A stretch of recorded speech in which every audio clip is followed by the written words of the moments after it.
Welcome back, guys. So let's continue on with my Texas Chainsaw Massacre reviews and review Leatherface, Texas Chainsaw Massacre 3. But before I talk about the movie, I'm going to give Derek the spotlight from Derek's Horror Corner. And we've done, in our first two reviews for the Texas Chainsaw Massacre movies and every other review after this, for the whole franchise, we are collaborating with each other and putting in segments of each other in each person's video while we're doing this franchise, and we're releasing them at the same time. So I'm gonna give Derek the spotlight right now, and see you guys after Derek talks. Hey Corey, thanks again for letting me collab with you on your Texas Chainsaw franchise reviews, and we'll be reviewing Texas Chainsaw Massacre 3 together this time. I'm Derek from Derek's Horror Corner. Now, I don't know this movie super well because I've only seen it a couple times. When I watch it tomorrow, it's going to be my third watch. And this movie's hard to remember because it's just kind of a forgettable movie. I do like that they go back to a dark tone, and this movie does execute a serious dark tone. I like the portrayal of Leatherface in this movie. I like how he looks. He's intimidating. It's kind of like the first one. Like in the second one, Leatherface was kind of a joke and wasn't scary, and in Next Generation, he's kind of a joke as well. So out of the first four movies, this is probably the second best Leatherface portrayal after the first one. So I love Leatherface. I really like the side characters and the family. They're interesting as well. The main characters are good. You have that one guy, I forget the actor's name, who plays like Joe Grizzly in the Halloween remake. The main girl, she's pretty good too. So the characters are pretty good. Leatherface is awesome. The family's pretty good as well. I got the unrated version of this movie, so I actually get to see the gore. But I honestly can't remember a ton about this movie. My general kind of thoughts on it are, like I said, I like the Leatherface portrayal. The characters are pretty good. The story, it's kind of similar to the first one. You know, they stop to get gas. They get attacked. Then they have like car trouble, and then they get taken to the house. I like the swamp scenes. The swamp scenes are kind of cool too, but the story is kind of forgettable. Characters are pretty good. I love the Leatherface portrayal. The kills are kind of forgettable. There's not one kill from this movie that really sticks out to me in my mind, so the kills and the gore kind of forgettable as well. This movie's not super rewatchable. That's not to say it's bad, but it's just not amazing. If I'm watching one Texas Chainsaw Massacre, there's several others I would pick above this one. And the ending is decent, but I wouldn't say it's great either. Alright, thank you, Derek. Now let's talk about Leatherface, the Texas Chainsaw Massacre 3. And it's not Leatherface, the movie that came out in 2017, which is a prequel to the first movie.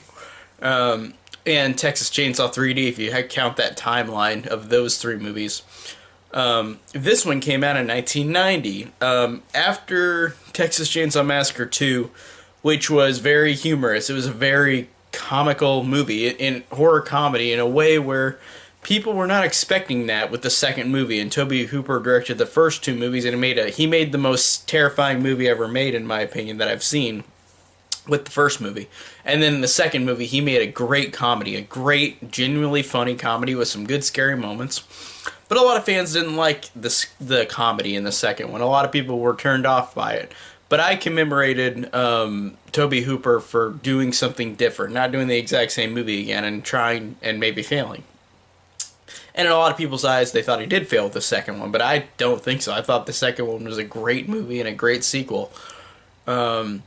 And then after that, New Line Cinema bought the rights to the Texas Chainsaw Massacre movies, hoping whenever they've ended Freddy Krueger, because this was in 1990, they were going to end Freddy's movies. They wanted a new horror icon at the center stage for New Line Cinema. So they bought the rights and made this one movie. Even though New Line Cinema did come back for the remake and the remake's prequel in Texas Chainsaw 3D, they for now made just this one movie, and then the rights were given to Columbia Pictures for the fourth one. But New Line Cinema at this time wanted to have a new horror franchise that would continue on whenever Freddy was gone.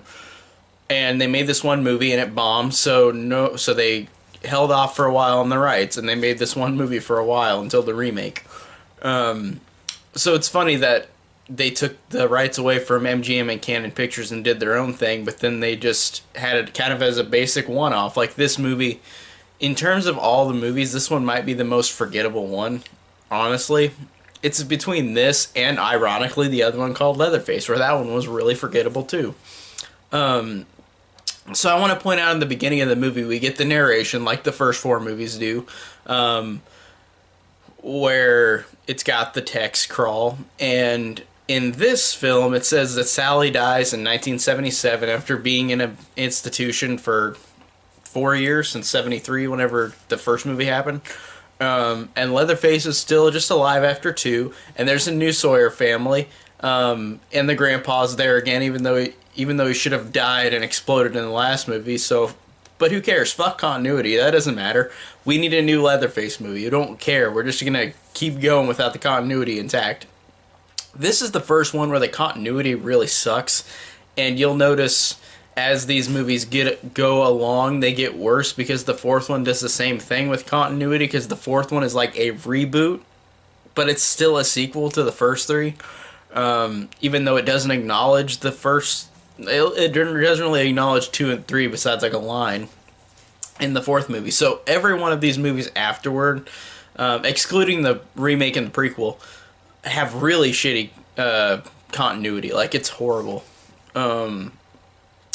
Now, I wanted to mention, too, connecting to Texas Chainsaw Massacre 2, the only connection we have, and I did like this, even though it was so brief that you could blink it and you miss it, is that we get a little cameo from Caroline Williams, who played Stretch from the last movie, from the second one. Because you just see her getting ready, she's a reporter now, getting ready, and then it just, it shows her and then pans away, and you just see her for like a second, which was cool to bring her back, but it was kind of pointless, too. Because that would have been cool if, she was the main star, as opposed to these two other bland new characters that are the stars of this movie. So I did like seeing her, and the director's intent was that after the second movie, she is bent on trying to find out where Leatherface is after what happened in the second movie. But she should have been the star. They really should have made Caroline Williams the star in this. They should not have. I feel like they could have done that. I don't know why they didn't. Maybe it's just because she fell into that category of the movie that was the comedic one, and that's why they didn't want any comedic things back. But she wasn't even the comedic part of that movie. She was great. She wasn't a comedy part of the movie, of the second one. But they should have brought her back. I felt like it would have been way better if she was the star in the third one as well, as opposed to these other lame characters that are really incredibly forgettable. Ryan and Michelle are their characters' names, and the only reason I remember is because I got my handy dandy notes right here. So that's the only reason I remember their names. But these characters are so bland and forgettable, except for one line from Michelle at the end of the movie, which is awesome. But these characters are really forgettable. There's really nothing that stands out about them. And also, I want to point out that, like Matthew McConaughey, Viggo Mortensen is in this movie, where he plays kind of a silly brother to Leatherface, or family member to Leatherface. He is not as over the top as McConaughey is in the Next Generation, but he is kind of silly. And it's funny to see both of these actors do a very similar role in each film, and then in both of them they're very similar. So I just thought that was funny seeing Viggo Mortensen, who I don't know if this is his first movie, maybe it was. I don't think I've seen anything in him before this movie in terms of before 1990. But so this might have been his first movie, I don't know. I don't think it's that introducing though, but I don't know, it could be his first movie, maybe not. But he's totally average in this movie. He's fine for what he got given to him in this role. And we get this other character who is just like the hitchhiker from the first movie, but he's just okay. He's not as scary or effective as the hitchhiker in the first one. The first one, this hitchhiker legitimately frightens me. This guy is creepy, and he is effective sometimes, but he's just kind of silly, in a way that's not that's not intentionally funny. He's just kind of like he's crazy, and that's basically it. He's fine, but he's no Bill Moseley like in the first two movies as the hitchhiker or Chop Top. Now there is a moment in this movie where I did feel like there was a great jump scare, and it did the same thing like how they did in the second movie. Where in the second movie where they're in the radio station and like Chop Top is talking to Stretch, and then they turn on the light and Leatherface runs out with a chainsaw out of this closet. That's a really great moment in that movie, and this one does a scare like that where these people where Ryan and Michelle are fixing a tire, and then they look up, and then there's Leatherface with the chainsaw, and it actually harkens back to the first movie, where like Franklin and Sally are in the dark in the woods, and there was Leatherface. He just appears. I thought it was funny how all three of these movies do that, where they have like a moment where Leatherface like is in the dark and pops out, and it is effective in all three movies. I'll give it that. That is an effective moment in the movie. And the movie, for the most part, is just really bland and boring until you get to the house, where it opens up a lot more questions because, again, fuck continuity. This doesn't make any sense because they never mention the family in any of these other two movies, like this new family. They have Grandpa again. Grandpa should have exploded in the last movie. They didn't bring back Chop Top, and they didn't bring back Drayden Sawyer, so why, like, they brought back Grandpa because he's important, I guess, even though he didn't do anything like the first two movies. And in the second movie, they had a dead grandma, like that, maybe, presumably Grandpa's wife, in the second movie that had the chainsaw at the end of the movie on top of the tower. In this one, there's a grandma, but she's alive. So, I guess that's, again, continuity just doesn't make any damn sense in these movies. It's weird because it's like they didn't watch the last movie or the last two movies like every time a director comes into these movies, it feels like they didn't go in and watch these. So that cracks me up. And then it's just funny how there's a new family and they're not as interesting and not as good as the first two movies, like Drayden Sawyer or Chop Chop or The Hitchhiker. Those are great characters. These characters are fine. They're creepy. But again, they just fall into that category where they're just there. They don't have much, like, anything that makes them stand out and aren't as memorable as the other family members from the other two movies. But again, it's so weird that he has this other family that we never heard of. Like, all these people. And then again, in The Next Generation, they do the same damn thing where, like, they put this new family again. It's just like, how many cannibals does he have? How many cannibal family members does he have in Texas? Is there like 1 million of them just scattered throughout Texas? So yeah, whenever they get to the house, it's a little more interesting, but it's still bland. Like, it's not like amazing at all. And it's fine. Like, the ending's, like, the end of the movie's fine where they go to that house, but it's just, again, kind of boring, but it's less boring than the first half of the movie. And the movie also suffers from not having much gore. Like, I literally was watching this, and every time there was a moment of supposed to be gore, it would do cutaways. And maybe it's just the version I watched. Maybe it's just a theatrical version. There might be an unrated version of this, but I don't remember watching it. But there's no gore in this movie. It's literally, it's either cutaways or it's so in the dark that you can't see anything. And it's rated R, but I don't see why. Besides the fact that Leatherface has like a skin mask. And I understand the first movie is not a violent movie. It's just a scary as hell movie that has implied violence, and that's what makes it effective. But this one just makes it boring because it doesn't even have the gore like the second one, because the second one has great gore. So yeah, it's stupid that there isn't any gore in this movie. I really thought that, again, they're trying to harken back to the first one, but the first one was way better made. So this one just falls more flat because it doesn't have any gore just to be interesting. And I thought it was hilarious, this thing I want to point out, and it's on the poster too, so if you're looking at the poster that I edited into this, it actually says on the chainsaw, look right there, the saw is family, and that's a line from Drayden Sawyer from the second one, and I liked how they did connect him to it, even though he's gone. I assume that he died before this movie came out, because he was already really old in the second one. But I thought it was funny how it's ingrained on the chainsaw saying the saw is family. But it's a line from, like, the second movie, which I thought was cool, a cool little nod to Drayden Sawyer since he's not in this movie. And I also liked how the ending, like whenever they go outside and they're they're doing this fight outside and there's some rock music, and honestly I'm usually opposed to that, but I thought the rock music was kind of cool just listening to that while this stuff was going on, while like Michelle and Ray Foray and Ray Foray, no, that's not his name. The dude, I'm blanking on his name. The one guy who survives with Michelle. But but yeah, I like that at the end. And again, Vigo was fun and cheesy, but he just didn't. I don't know. He didn't, like, he wasn't as standoutish as like Matthew McConaughey was, but he was fun at the end, and that was fun seeing him get burned alive because he was just kind of crazy. Um, Ken Foray is what I meant to say. The actor Ken Foray, his character, he was kind of badass at the end because he's the one that burns up. He's the one that burns Vigo up. That's pretty cool, and that was just fun. And the guy was kind of bland until that moment, but I like that. That was a cool moment in the movie.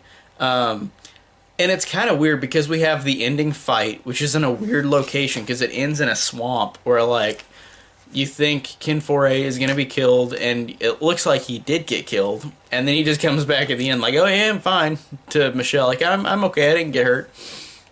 Um, but I did like that reunion with Benny and Michelle at the end because now it's just Benny and Michelle. Like that other guy Ryan is killed, so I did like that. And I did like how there was a cool little scuffle with the hitchhiker at the end of the movie, the hitchhiker equivalent. Um, and there's an awesome, badass line that surprised me that I just didn't remember and loved, where the Michelle's got the guy at gunpoint, the hitchhiker equivalent guy, and he says, "What's the chances? What's the chances a brainless bitch like you knows how to use that thing, huh?" And then she just says, "Pretty goddamn good, you backwoods motherfucker," and she just shoots him, and it's a great line. Like it honestly gave that Michelle character something that made her memorable because honestly, the whole time throughout the movie, she was so bland, and Ryan was too. They were just bland main characters. But that was a line that made me remember her at the end of the movie. But just the rest of the movie, I didn't care 'cause she was bland and boring. And I liked how in this one a girl and a guy made it out, as opposed to just Sally or just Stretch at the end of the first two movies getting out. It was just a girl. I like that it was a girl and a guy this time, even though we don't know if they survive because Leatherface revs his chainsaw up at the end of the movie and then starts walking towards the truck that's leaving. Because we never got a sequel to this. I mean, we got The Next Generation, which is the next Texas Chainsaw Massacre movie, but we didn't get a sequel with these characters. Kind of like with Stretch. Like, these characters were, they still survived at the end of the movie, but then we didn't get a resolution. Like, New Line Cinema bought the rights to this franchise, made this movie, and it bombed. So then they immediately thought, well, let's just hold off on the movies for now. Let's let whoever wants to do it, let's just let them do it because it's not going to give us any money. It wasn't their Freddy Krueger they wanted, since Freddy Krueger was almost done, his franchise. So so yeah, it bombed, and these characters don't get any resolution. And it's just like, again, the first two movies. Like, Sally didn't get any real resolution either, besides the fact that every movie it says she did something else. Like, after the first movie, but like, in Stretch, you get a second of Stretch in the movie. That's cool, but like, you don't get a resolution with her. Again, she should have been the main character because she is a great actress, Carolyn Williams, and I loved her in that second movie. And these characters didn't get a resolution either because we just started over with a reboot with part 4, The Next Generation, which doesn't make any sense. And again, continuity wise, it sucks again because it's just horrible in terms of each of these films losing more continuity. So we didn't get a sequel to these particular characters, but we did get another Texas Chainsaw movie after this. But this one is literally it's one and done. It's one film that doesn't have anything to do with any of the other ones. It's completely, honestly, one of the most forgettable ones I think out of all the franchise, from what I remember. Because the first two connect, and then this one doesn't connect to the first two, and besides like showing Stretch one for a second, and then the fourth one is on its own too. but it's like a remake to the first one, so it's like it kind of connects a little more than this one. And the fourth one at least has Sally at the end of it, so yeah, it that makes more sense, I guess, in terms of being like connected. This one really is a one-off film that has nothing to do with any other film. It's just a one-off that literally is one and done, and that's it. And that's what also makes it forgettable and makes it pretty boring. I just thought that this one suffered from just being so uninteresting and bloodless. And again, the first one is bloodless, but it's a fantastically made horror movie. And the second one has gore, and it's great. This one should have had gore because it would have at least made it more interesting to me, as opposed to being just bland like all these characters are for the most part. Even though I did like that little girl, that was one of the Sawyer family in this version, where that girl played young Tina in Friday the 13th Part 7. Jennifer Banco, I think is her name. But she was crazy because she's just this little kid who is like a crazy murderer like everybody else. But I thought that was fun. And Vigo was fun. He was alright. But he wasn't like stand out, and neither was the little girl. All these characters are just average. But those two in particular I thought were more memorable than the main characters. Besides the last line by Michelle, which was badass. That was a badass final line, but yeah, this one was there really wasn't much to talk about this one because it was just really kind of boring and bland, and it just fell very low in terms of like the first two movies, which I love. This one is just completely forgettable, and that's basically all I could say about it. So tell me down below what you guys think of Texas Chainsaw Massacre 3 Leatherface. Thank you, Derek, for the collab. Join us for our next collab with the Texas Chainsaw Massacre Part 4, The Next Generation. And thank you guys so much for watching.